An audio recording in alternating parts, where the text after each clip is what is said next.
देखो आखिरी के 45 दिन बचे हुए तुम्हारे पास, और अगर इन आखिरी के 45 दिनों में भी तुम एक बढ़िया स्ट्रेटेजी के साथ, तुम एक बढ़िया प्लान के साथ अगर पढ़ाई नहीं करते हो, तो वो जो सपना लेकर के बैठे हो ना कि 90% या 95% अपने बोर्ड एग्जाम में लेकर के आओगे, उसे भूल जाओ, वो कभी भी पूरा नहीं हो सकता है। देखो ये आखिरी के 45 दिनों में ना दो टाइप के स्टूडेंट्स होते हैं। एक तो वो जो कि ये सोच रहे होते हैं कि मेरे पास तो केवल 45 दिन का ही टाइम बचा हुआ है अभी, और अभी भी मेरा सिलेबस भी कंप्लीट नहीं हुआ है, मैं कैसे पढ़ूंगा, मैं तो फेल हो जाऊंगा। और दूसरे टाइप के वो स्टूडेंट्स होते हैं जो कि ये सोच रहे होते हैं कि चलो मेरा 10 से 11 महीने वेस्ट हो गया, उससे मुझे कोई दिक्कत नहीं है। लेकिन ये जो मेरे पास आखिरी के 45 दिन बचे हुए हैं, इन आखिरी के 45 दिनों में एक बेस्ट प्लान के साथ इतने अच्छे से पढ़ाई करूंगा, इतने अच्छे से पढ़ाई करूंगा कि अपने बोर्ड एग्जाम में 90% या 95% एग्जाम मार्क्स लेकर के आऊंगा। सो हाय एवरीवन, मेरा नाम है दिलीप एंड इस वीडियो में हम बात कर रहे होंगे कि अपने क्लास 10 का पूरा सिलेबस हम केवल और केवल 45 डेज के अंदर कैसे कंप्लीट कर रहे होंगे। देखो मैं यहाँ पे आपको कोई भी मोटिवेशन देने के लिए नहीं आया हूँ, ना ही आपको कोई कोर्स बेचने के लिए आया हूँ। मैं आपको एक सिंपल सी स्ट्रैटेजी बताऊंगा, और अगर आप वो स्ट्रैटेजी को फॉलो करते हो तो अपने बोर्ड एग्जाम में आप इजिली 95% मार्क्स स्कोर कर पाओगे। तो चलिए देखते हैं कि हमारी स्ट्रैटेजी क्या रहने वाली है। आप देखते हैं कि हमें स्ट्रैटेजी क्या फॉलो करनी है। देखो हमारा एग्जाम स्टार्ट हो रहा है 17 फरवरी से, तो इसलिए हम अपने टाइम को पहले दो पार्ट में डिवाइड कर लेते हैं। पहला पार्ट हमारा होगा जो कि 1 जनवरी से होगा 31 जनवरी तक, जिसमें कि हम केवल और केवल अपना सिलेबस कंप्लीट कर रहे होंगे। एक बात का ध्यान देना, ये जो है 1 जनवरी से 31 जनवरी के बीच का टाइम, इसमें केवल और केवल आपको सिलेबस के ऊपर ही फोकस करना है। आपको कोई भी चीज नहीं एक्स्ट्रा, आपको कोई भी चीज नहीं पढ़नी है, जैसे सैंपल पेपर सॉल्व करना है नहीं, रिवीजन करना है नहीं, केवल और केवल अपने सिलेबस के ऊपर ही फोकस करना है। और दूसरा जो हमारा टाइम है 1 फरवरी से 15 फरवरी के बीच का, इसमें हम अपना सैंपल पेपर और रिवीजन कर रहे होंगे। यहाँ पे हम सिलेबस नहीं करेंगे, हमारे पास अच्छा खासा टाइम मिल जाएगा सैंपल पेपर और रिवीजन करने का, ठीक है। तो यहाँ पे हम केवल और केवल सैंपल पेपर और रिवीजन कर रहे होंगे। तो देखो सबसे पहले आप अपने किसी नोटबुक से 6 पेजेस निकाल लो, और वो 6 पेजेस पर ना अपना सिलेबस लिखो। राइट योर सिलेबस, उन 6 पेजेस पर ना अपना सिलेबस लिखो। अब जैसे यहाँ पे मान लो ये एक पेज हो गया, इस पे मैंने मैथमेटिक्स का जितना भी चैप्टर, सारे चैप्टर्स का मैंने नाम लिख दिया, ठीक है। और ये हर सब्जेक्ट के लिए करना है, मैथ का हो गया, साइंस का हो गया, एसएसटी, हिंदी, इंग्लिश और आईटी जो भी है सब्जेक्ट आपका। सारे चैप्टर्स का लिखने के बाद ये अपने स्टडी रूम में ले जाकर के इसको चिपका दो, और उसके बाद जैसे ही आप ये सब चीजें पढ़ रहे हो, जैसे मान लो आपने रियल नंबर पढ़ना स्टार्ट किया और आप पढ़ रही है, फिर उसके बाद अपने रूम में जाकर के, स्टडी रूम में जाकर के इसको सही का टिक लगा दो। फिर उसके बाद आपने मान लिया दूसरा चैप्टर कंप्लीट कर लिया, दूसरे के ऊपर टिक लगा दो। तीसरा कंप्लीट कर लिया, तीसरे के ऊपर कर दो। चौथा कर लिया, चौथे के ऊपर। पांचवा कर लिया, पांचवे के ऊपर। जब आप ये चीजें करोगे ना, तो फिर आपको और भी ज्यादा पढ़ने का मोटिवेशन मिलेगा। मतलब आपको ये चीजें लगेगा कि हाँ मैं पढ़ रहा हूँ, मैं कुछ कर रहा हूँ, मैं कुछ अचीव कर रहा हूँ। ये सब चीजों से आपको काफी ज्यादा मोटिवेशन मिलेगा। तो सबसे पहले आप ये काम कर लेना। तो अब हम एक एक करके अपने सब्जेक्ट्स की बात कर लेते हैं कि हमें पढ़ना कैसे है। तो देखो सबसे पहले हम साइंस की ही बात कर लेते हैं, ठीक है। तो हमारा साइंस क्या है? साइंस में सबसे पहले आपको क्या काम करना है कि वन शॉट लेक्चर्स कंप्लीट करना है। मतलब आप YouTube पे जाओ और अपने चैप्टर का नाम लिखो, और उसके आगे वन शॉट लिख करके YouTube पर सर्च कर दो। बहुत सारे टीचर्स का लेक्चर्स आ जाएगा। आप किसी भी एक टीचर से, जिनसे कि आपको पढ़ना अच्छा लगता हो, जिनसे आपको चीजें समझ में आती हो, वो टीचर का लेक्चर उठाओ और उससे आप अपना लेक्चर कंप्लीट करो। जैसे ही आपको लेक्चर, देखो मैं यहाँ पे आपको 5 से 6 घंटे के लिए नहीं बोलूंगा कि 5 से 6 घंटे का लेक्चर कंप्लीट करो। आप 1.5 आवर से 2 आवर्स का जो भी लेक्चर्स रहता है उसी को पढ़ो, ये बेस्ट रहेगा वन शॉट लेक्चर्स। क्योंकि 5 से 6 घंटे जो आप डिटेल में पढ़ने जाओगे ना, फिर उतना टाइम नहीं है कि आप सारा सिलेबस आप कंप्लीट कर पाओगे। इसलिए सब वन शॉट लेक्चर्स ही कंप्लीट करो। एंड उसके बाद जैसे ही आपका वन शॉट लेक्चर कंप्लीट हो जाता है, उसके बाद आप अपने क्वेश्चन बैंक को उठाओ और क्वेश्चन बैंक से क्वेश्चंस की प्रैक्टिस करो। देखो जब आप क्वेश्चन बैंक से क्वेश्चंस की प्रैक्टिस करोगे ना, तो इससे आपको समझ में आएगा कि वो चैप्टर से क्वेश्चंस आखिर बनेंगे कैसे, ठीक है। इसलिए जैसे ही आपका वन शॉट लेक्चर कंप्लीट होता है, उसके बाद आप अपने क्वेश्चन बैंक उठाओ और उससे क्वेश्चंस की प्रैक्टिस करो। सारे क्वेश्चंस को सॉल्व करके प्रैक्टिस करो। उसके बाद जब आपका ये भी कंप्लीट हो जाता है ना, तो उसके बाद आप पीवाईक्यू को सॉल्व करो। पीवाईक्यू सॉल्व करने से क्या होगा कि आपको ये चीजों का अंदाजा मिल जाएगा कि आपका जो पेपर आने वाला है उसमें क्वेश्चंस किस लेवल के पूछे जाएंगे। तो ये चीजें काफी ज्यादा जरूरी है। तो पीवाईक्यू करना मत भूलना, ठीक है। एंड उसके बाद देखो काफी सारे बच्चे ऐसे रहते हैं जो कि नोट्स के पीछे भागते हैं, नोट्स खरीदते हैं, वो नोट्स मांगते हैं। देखो किसी से भी नोट्स मांगने की जरूरत नहीं है, नोट्स अपना हमेशा खुद का बनाओ, क्योंकि जो आप खुद का नोट्स बनाते हो ना वो दुनिया का बेस्ट नोट्स होता है, क्योंकि वो चीजें हमें समझ में आती हैं। और दूसरे का नोट्स रहता है ना वो केवल उसे ही समझ में आता है। इसलिए नोट्स किसी से भी ना तो मांगने की जरूरत है ना ही खरीदने की जरूरत है, नोट्स हमेशा खुद का बनाओ। खुद के नोट्स बनाओगे तो वो चीजें आपको खुद समझ में भी आएंगी और वो बेस्ट बेस्ट रहेगा आपके लिए। इसलिए नोट्स के पीछे मत भागो। और ये रही फिफ्थ बात हमारी, फिफ्थ है ये सैंपल पेपर। सैंपल पेपर भी आपको नहीं करना है, क्योंकि जो हमारा 1 फरवरी से 15 फरवरी के बीच का टाइम है, तो उसके बीच में हम सैंपल पेपर्स को ही सॉल्व कर रहे होंगे। तो इसलिए आपको यहाँ पे ना तो आपको सैंपल पेपर करने की जरूरत है ना ही नोट्स करने की जरूरत है।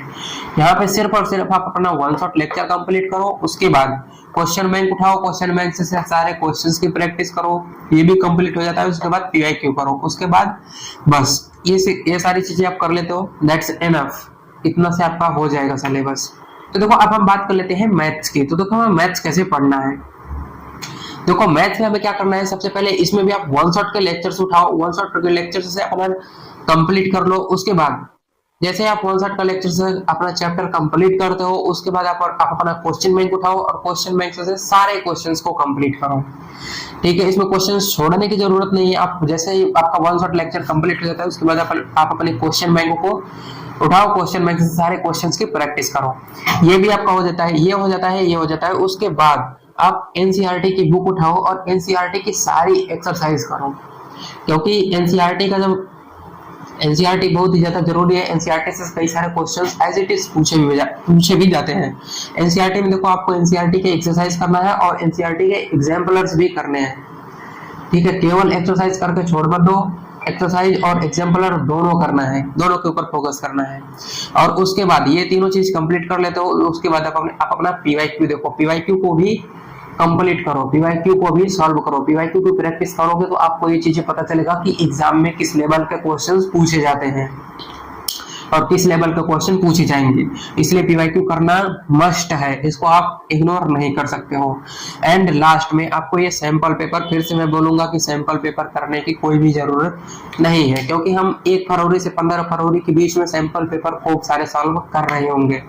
तो अभी आपको सैंपल पेपर सॉल्व करने की जरूरत नहीं है। और हाँ, मैथ्स में आपको देखो एक चीज के ऊपर विशेष फोकस करना पड़ेगा, वो है कैलकुलेशन। देखो कैलकुलेशन में काफी सारी मिस्टेक्स हो जाती है, हमें अपने क्वेश्चन जब सॉल्व कर रहे होते हैं ना तो सारे क्वेश्चंस हम सही करेंगे और लास्ट में जो कैलकुलेशन का टर्म रहता है उसको हम गलत कर देते हैं। देखो क्या होता है कि एग्जाम में टाइम पे इतना ज्यादा प्रेशर होता है ना कि हमें देखो अच्छे से पता है कि ये 3 + 3 ऐड करेंगे तो ये कितना होता है, 6 होता है।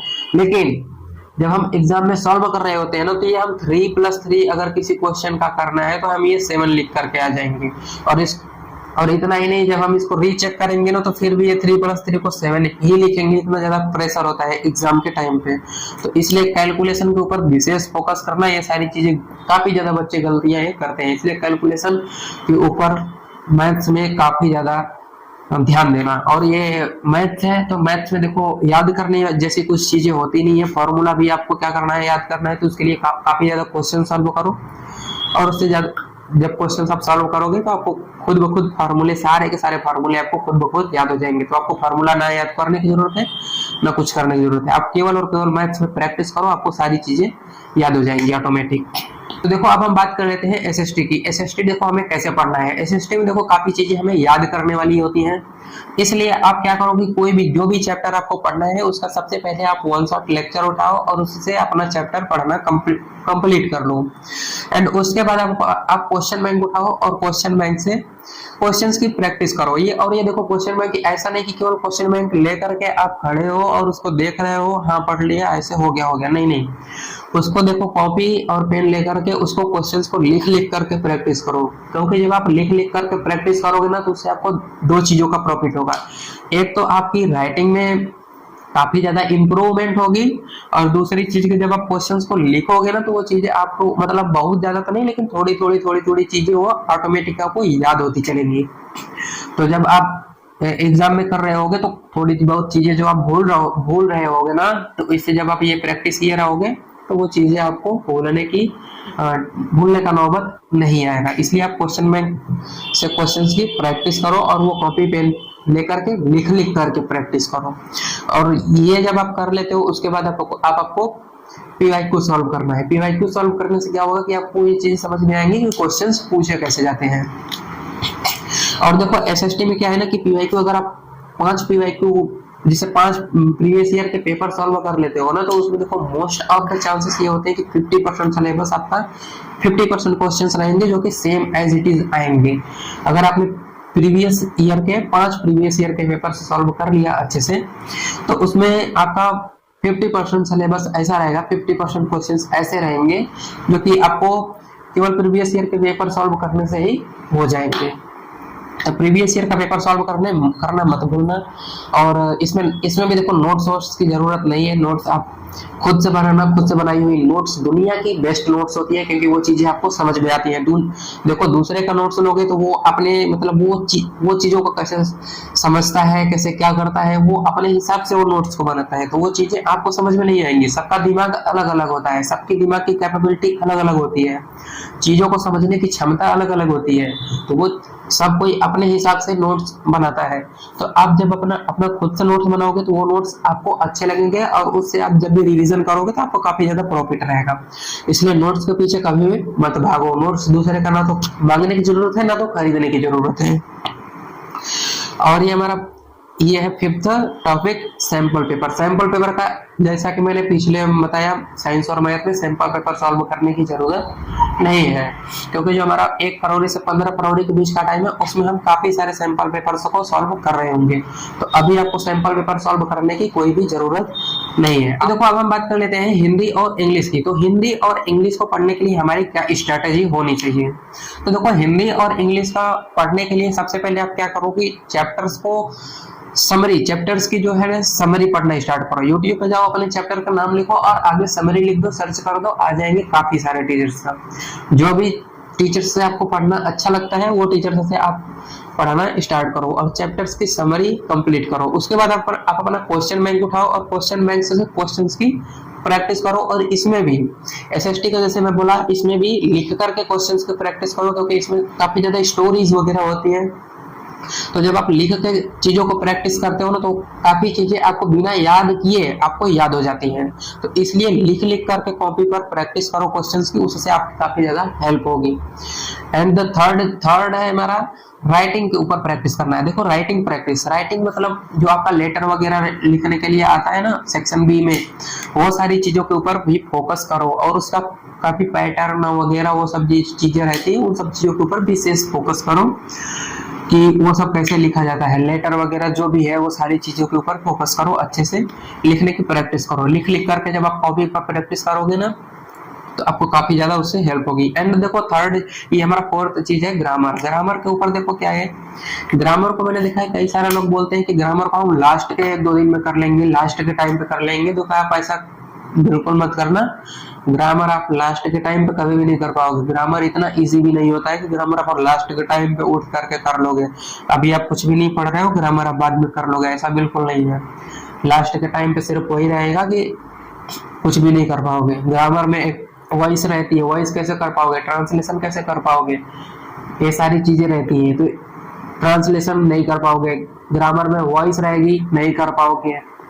बाकी कई सारी चीजें रहती है, वो सब भी चीजें आप नहीं कर पाओगे। इसलिए ग्रामर के ऊपर भी स्टार्टिंग से ही आपको फोकस करने की जरूरत है। मैंने कई सारे लोगों को देखा है, वो लोग बोलते हैं कि ग्रामर को हम बाद में कर लेंगे, ग्रामर बहुत बड़ी चीज नहीं होती है। ग्रामर बड़ी चीज होती है, क्योंकि इससे 2-3 मार्क्स के ही क्वेश्चंस पूछते हैं, लेकिन अगर वो जो 5-10 क्वेश्चंस को आप देखोगे तो वो 15-20 नंबर के हो जाएंगे टोटल, ठीक है।